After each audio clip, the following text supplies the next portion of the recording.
ingkang puspita arum kasilek samirana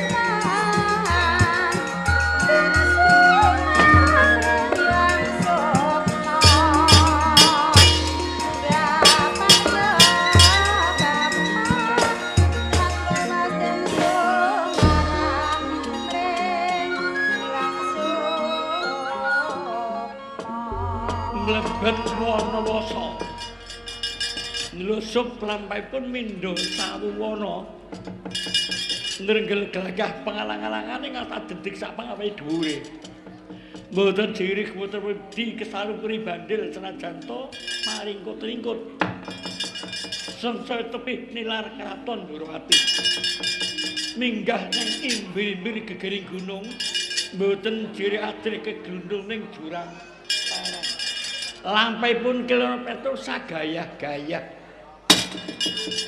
gantering taryat kedakarana nebihna kang tedak nyedhakake kang tebih nggambaraken ing wonten Tegal kepanasan alun-alun Kayangan Suralaya lumampah dewa kekalih setunggal Bathara Brahma Dewaning Agni ingkang tunggal dewaning panyambut nyawa Nyamadipati lalu mangsa panusuling magut yudha lalu mangsa panusuling magut yudha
ana dewa lan jagat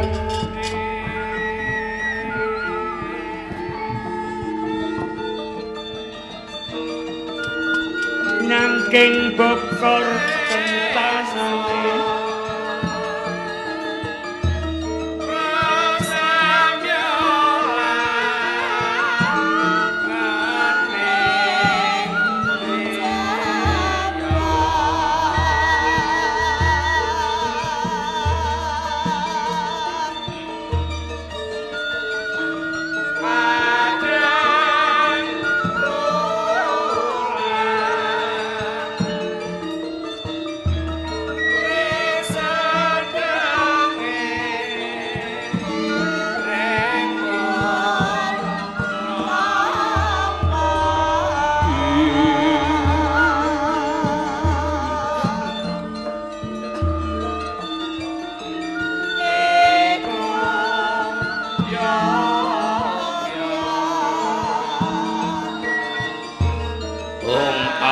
Awigna astu nama Sigem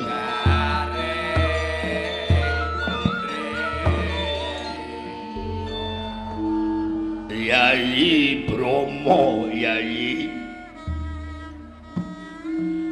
Kamas Nyamadipati dawuh napa Kamas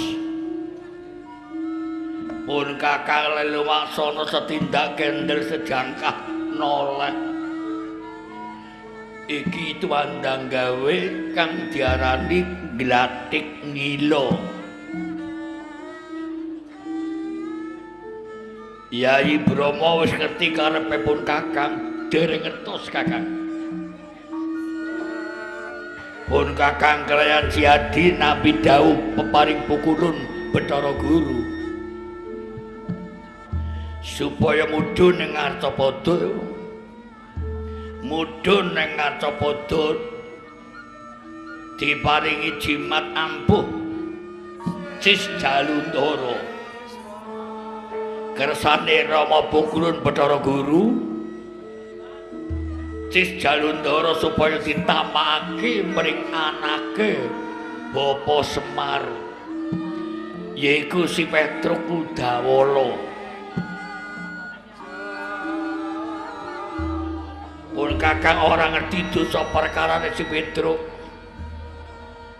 Lha kok supaya dipunggel uripe dipateni si Petruk. Nyama Dipati pegaweane nyabut nyawaning titah kang wis entong tulsing uripe. Aku dutus mateni si Petruk. Aku teliti mirsani sakehing godhong kerbu Dewa Daru. Yen ana godhong kerbu Dewa Daru rogol tak waca. Yen pancen Petruk wis entong tulsing uripe, godhong Dewa Daru rogol tak waca. Cetha Petruk kudu dibanjut nyawane.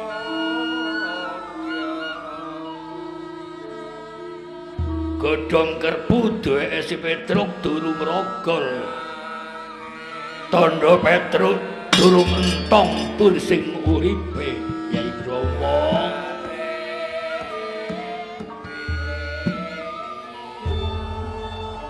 Siang pantareng ratri amung cipta pukulun.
Dedepidem prabawaning ratri sasadros manjer kawuryan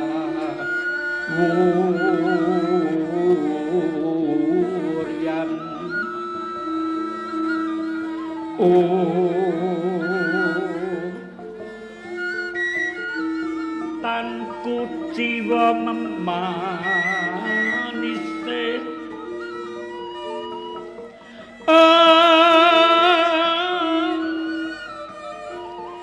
manggep Sri Nateng Dalu Sinewaka sang Yoprodasit aglar ning cakra wala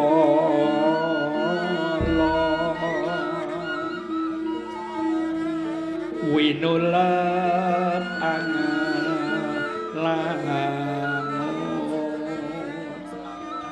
Saking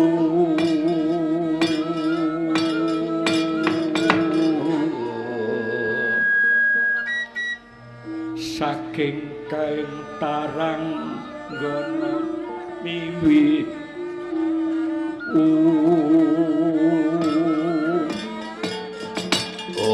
wilayah gina mastu nama sidem mengkono iku mau pamikiripun kakang aku cetha Petruk durung entong tulising uripe godhong kerbu diondaru duweke Petruk durung rogol ngejaba iku Pakem Bratayuda Jaya Binangun ingkang dijeneng Citabsara. Ing kono sajroning Pakem Citabsara Bapa Semar Naragaring Petrubawor ngalami Bratayuda Jaya Binangun menangi tarunging Pandhawa kelayan Kurawa. Wis ana pakeme masa salah pakeme. Durung ana Bratayuda apa si Petruk wis entong tulising uripe iki Yayi Brama pepengetku. Mulane senajan aku diparingi dawuh diparingi pusaka Cis Jalundara supaya kanggo mrejaya si Petruk. Moh aku ora mangkat Yayi.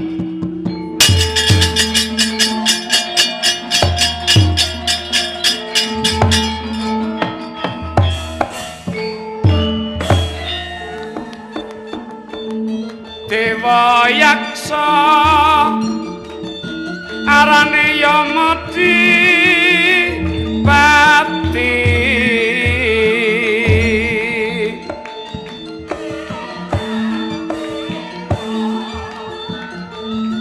rembak miang Dewa Brahma sajak cengkah ing gale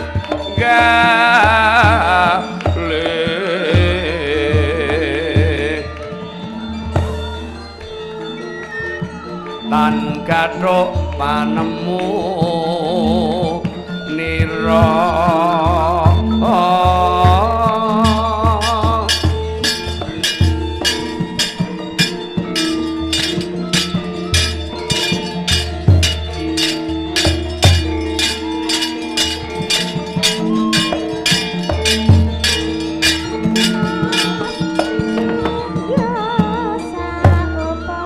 Aum awi gina mastu nama sidem loko kakang Nyama Dewati pungkas-pungkes monggo iki dawuh Rama Pukulan Bathara Guru nganti dilirwake mesti bakal nampa bendu Kakang Nyama Dewati Yayi Brama monggo kula dherekaken ala ora moh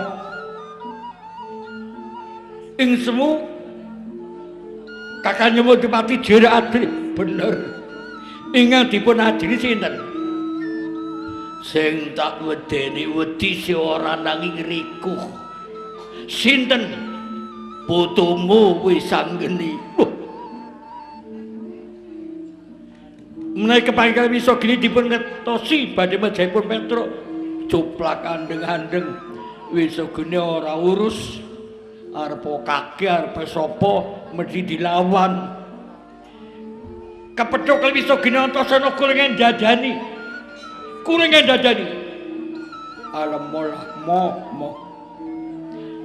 lajeng Kakang Nyama Dewati arek pundi bali ora mangkat ya ora lajeng ngaso pundi sagena-gena mangke pikantuk bendu paparipun ala ora jirih sing dukane anu ora bener iki sing blelo anu sing bener men mekaten mriki Cis Jalundara kula suwun Kakang Nyama Dewati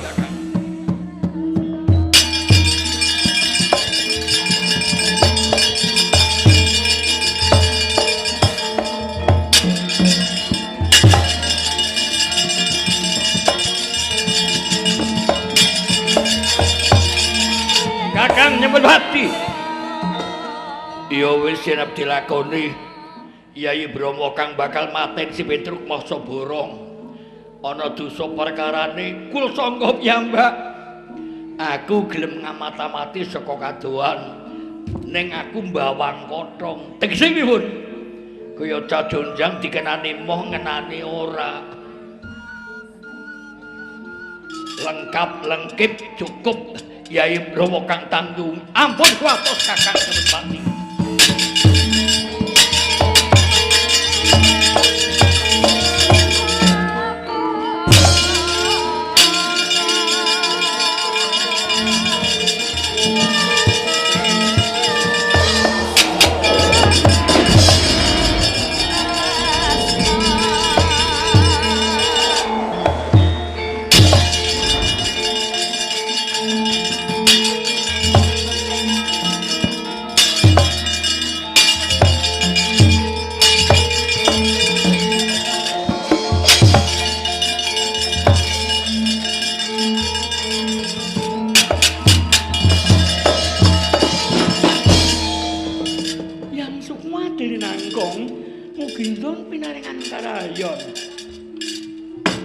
Atiku kok ora kepenak. Ngelingi mring dharma bektine Petruk nalika jaman Pandhu Pragara ngamuk ning Ndorowati. Petruk melu mlebone sayembara. Petruk sing dadi jagone sing bata iki aku. Iki sekala wancine Petruk kudu nggugat janji. Yen durung diparingake kebangetan Wakasena. Ngejaba ana bujukan saka liya-liyane. Yen si Petruk nekat wani ngamuk kaya jaman sakmono. Kena darani jago tarung neng Pelumbon. Babak bunyak mripat ecean cucuke mensol jalune tugel. Aku botohe kok ora ngerti kebangetan. Duh. Lho kok kaki Bromo karo kaki Nyamadiwati. Lah tindak lumaksane gegono. Ing semu kok ungkur-ungkuran karep iki mesti. Padatane kaki Bromo lan kaki Nyamadiwati iki kaya jodon-jodon temanten anyar lumaksana. Gandeng asta. Tutmuri kaya dene laron kang ilang ulune. Lho kok kaki Nyamadiwati ing semua ngamati saka kadohan. Tak pedukinane kaki Bathara Brama.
Lambemu kok tutupi tanganmu, mesem pendem kowe.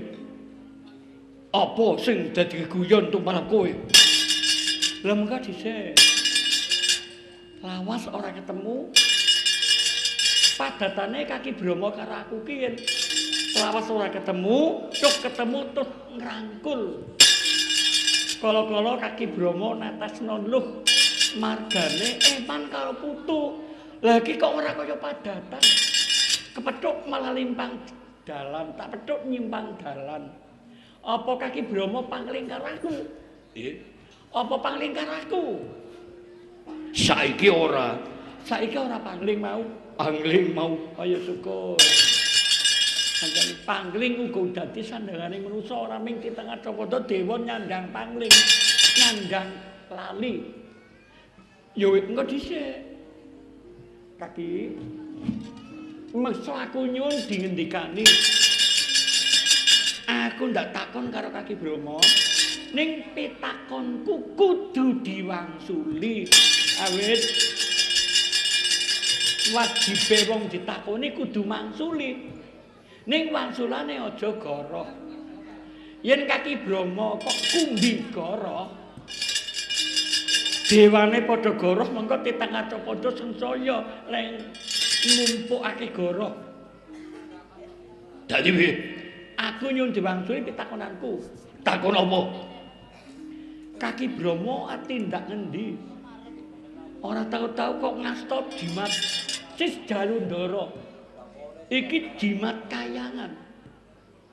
Dadi jimat iku arep kanggo gawe apa? Kaki Brama arep tindak ngendi? Wangsulane aja goroh ya Kaki. Jare goroh ki saka tembung negara roe dhewe.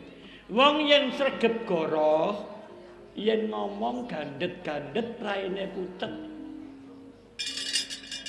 Mripate kedhepe kerep. Cantrene wong goroh. Menan aja goroh. Apa pitakone diwangsuli? Wong takon kewajibane sing ditakoni mangsuli. Wong berdaya kewajibane sing didhayuhi kudu nyuguh. Masa Buddha Yai Brama aku mbawang kotong dikenani ora ngenani ora.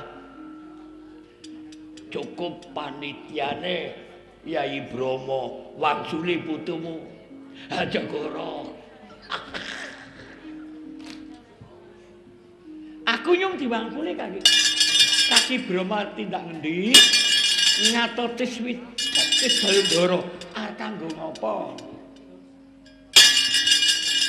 Dodo muntab lir kinetap kumejot paduning ati netra kocak ngondarandir jajabang mawingo-wingo wis pasuyan abang branang lir kumbang warawari duka yaya sinipi Bathara Brama gedheping netra sangsaya kerep waja banget ngepel-ngepel astanipun piyambak lah kasinamber maruta warayang yugagatun tarjulaken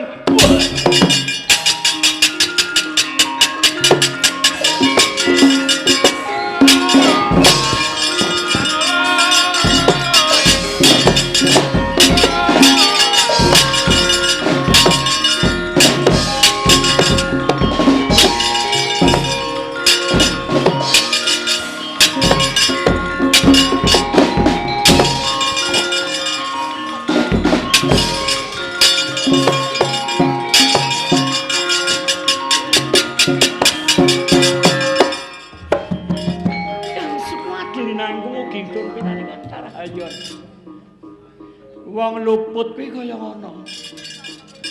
Wong luput yen kandha glagep ngrandet kedheping mripat kerep pasuryane pucet. Yen wis kepadon lirip kentengan akal ora bisa mangsuli ngrumastani luput nesu malah. Ya aku mungsuh kakiku ya ora patut, ana putu kok mungsuh kakine. Ana tembung bisa mancak gelat. Bocah aja wani karo bapa lan kaki biyung ini. Aku nyuntun kakinya mau dipati ya.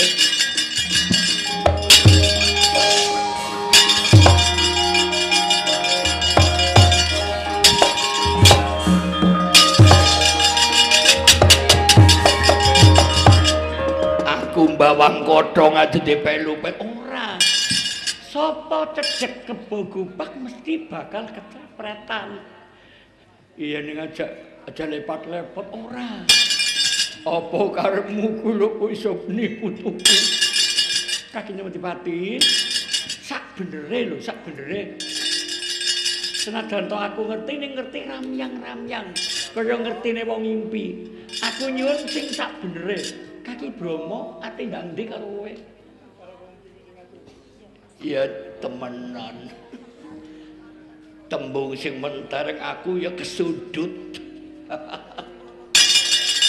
Lah kersamu aku nyuwun dingerteni Kaki Bromo arep endi nggawa cis Jalundara.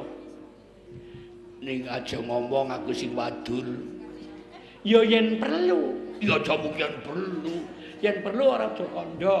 Ning yen perlu aku ya kudu waleh. Jare iso geni dewa penutup ora kena mungkir opanane. Ya wis mangsa bodho. Cis Jalundara diparingake mring Yayi Bathara Brahma kakimu supaya kanggo mateni si Petruk. Oh. Mateni si Petruk. Iya, lho. Kaki Nyamodipati. Bathara Nyamadipati tegese dewa pambanjut nyawa, dewa pangukun sukma. Kaki Nyamodipati temandang nyabut sukma Ngathawada. Njukut yen ana godhong kerpu Dewa Ndaru Rogol. Ditutur dening Kaki Nyamodipati njaga diwaca. Sing wis entong tur sing urip sianu. Godhong kerpu Dewa Ndarune Petruk tiba apa durung? Durung. Arep nyabut nyawane Petruk, aku murane ora gelem angkat kakimu sing meksa.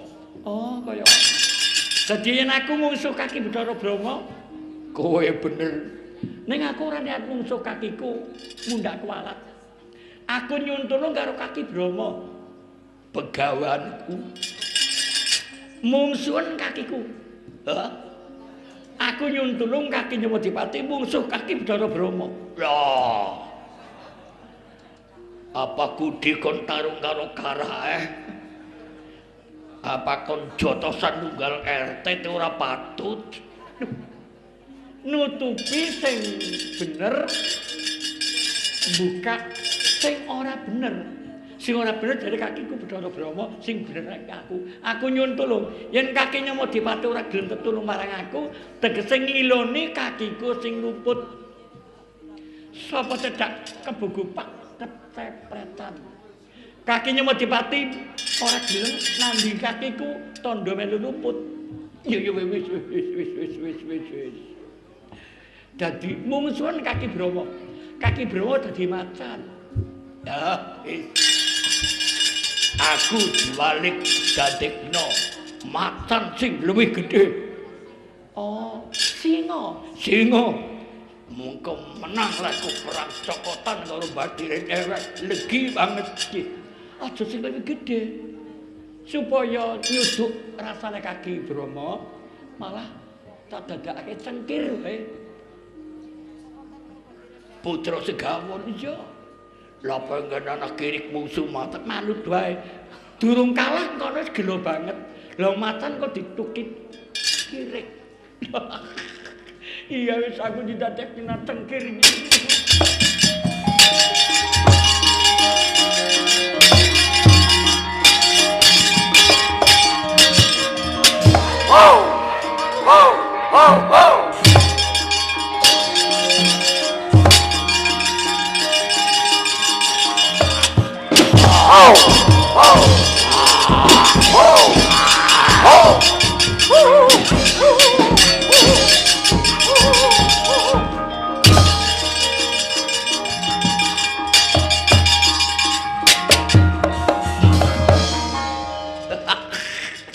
Pancen seger-segere ana cokotan karo batire dhewek.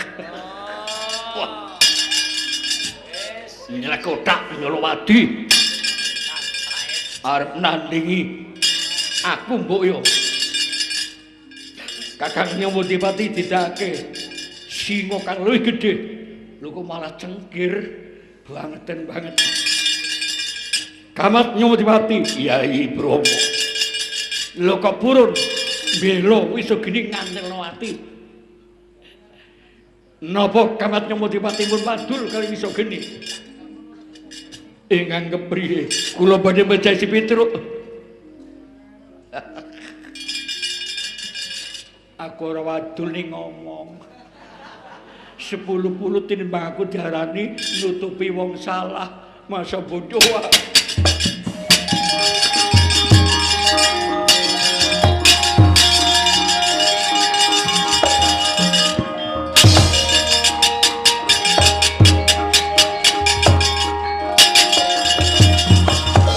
Suprak andeng-andeng.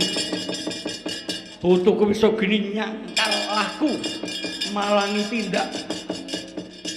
Saiki uga aku ora trima besok gini iki nyolowati karo kaki wiwit babar. Besok gini bakal babar aku diutus dening Rama Pukul Bathara Guru. Bayi supaya dipateni iku wis mirangake karo kaki. Tegel Radang Ki Jalundara dadi apa kowe?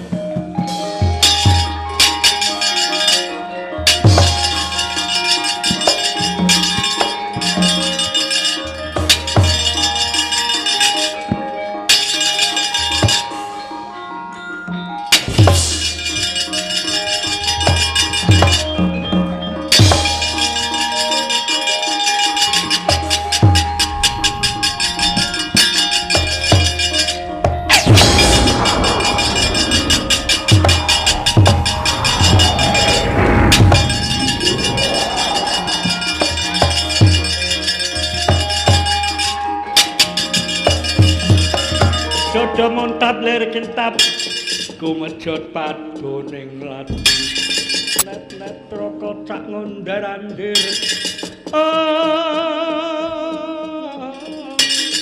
gajah bang mawi ngowingo wengi pasuryan abang branang lir kembang warawari hong aum alikna wastu nawa sidem jujur aku ora duwe putu jujur aku ora duwe putu bisa kelakon ilang dadi ndep-ndep pangapunamun. Kakang Nyumodipati pirsan aku tanggule tipet kudu mati gitu.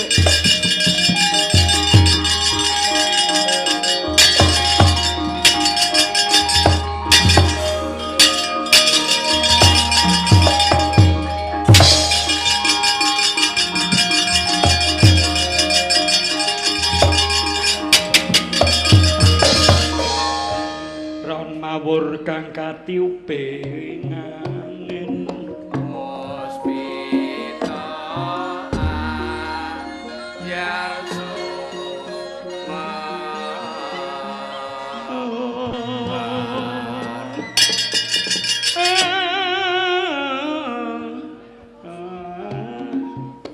Bulan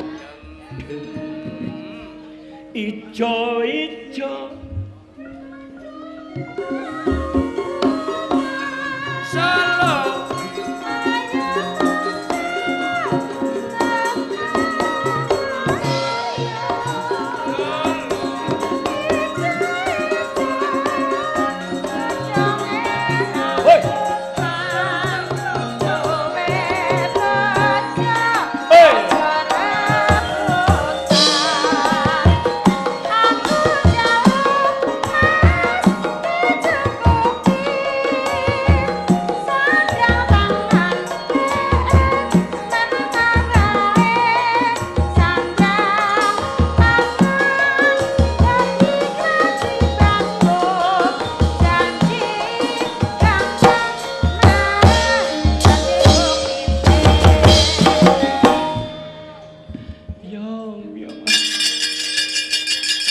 mlaku urut imbir-imbir gegering gunung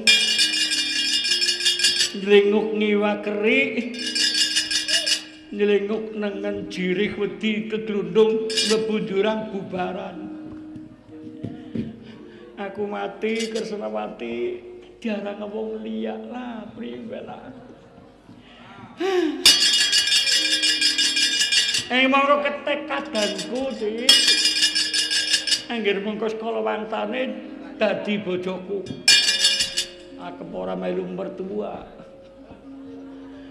Melu mertuaku ratu. Aku mung cukup jahar sare. Nah, ora kepenak. Suka boyong gawe pedesan. Tegawe kena omah pinggir kuburan. Ngarah ayem sepi. Ora duwe tangga.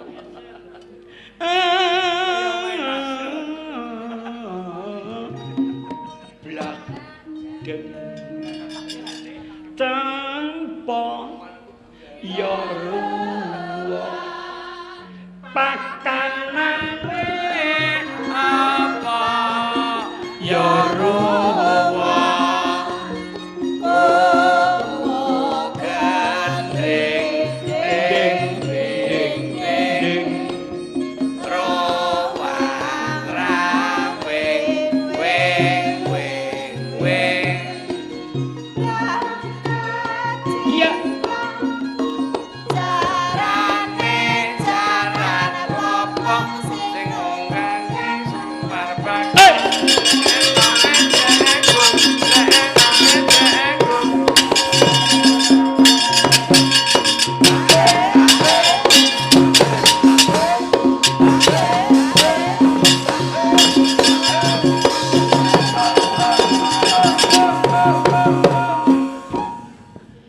aku monggo kentir ya aku lah.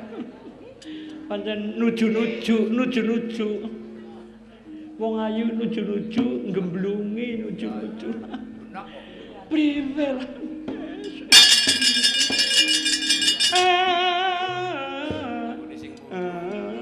Blak. Suket kalem rontang ranting yuk ing tumbak godhong jare pinggir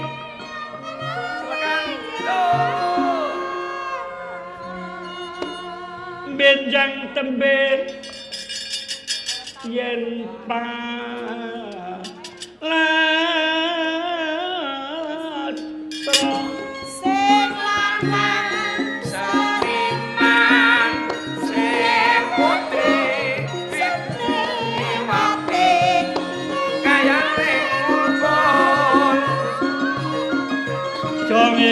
kembang mampir mas mampir iya napas dan apa mampir kapan ketemu lho malah ning tengah alas mula-mula entong tulising uripmu ketiban cis jaluntara jong ngirim layoning kembang rasule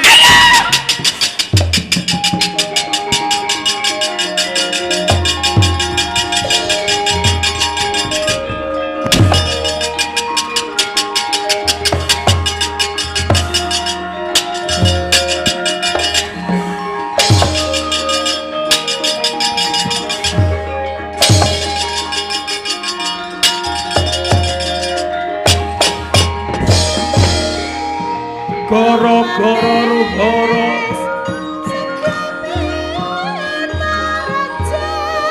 banyu masa sensus mawasa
kayune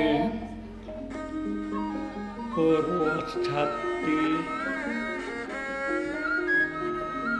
pangira jagat godhong kinar ya rumangge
tumapak dumadining gara-gara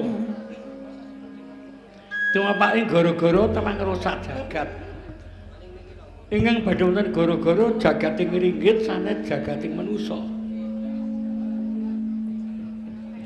tumapaking gara-gara sesarengan gumantining papadet padet 6 kita gentos kangge patet 9 Yekti ite mapaking gara-gara makmur sak jagat.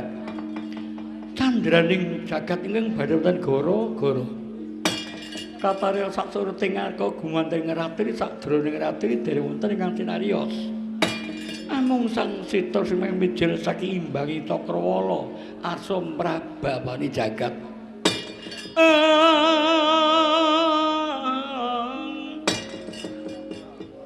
Eko bumi dwi sawatri gunung catur samudra panca taru sat pangonan sabda pandhita asta tawang nawa dewa dasa ratu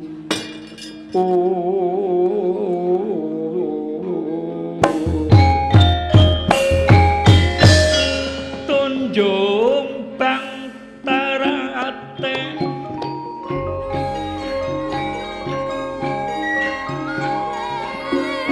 irem-irem kembang bopong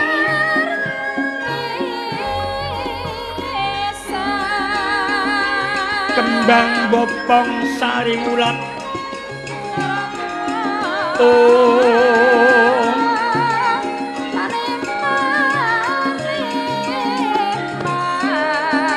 kembang bopong patah banyu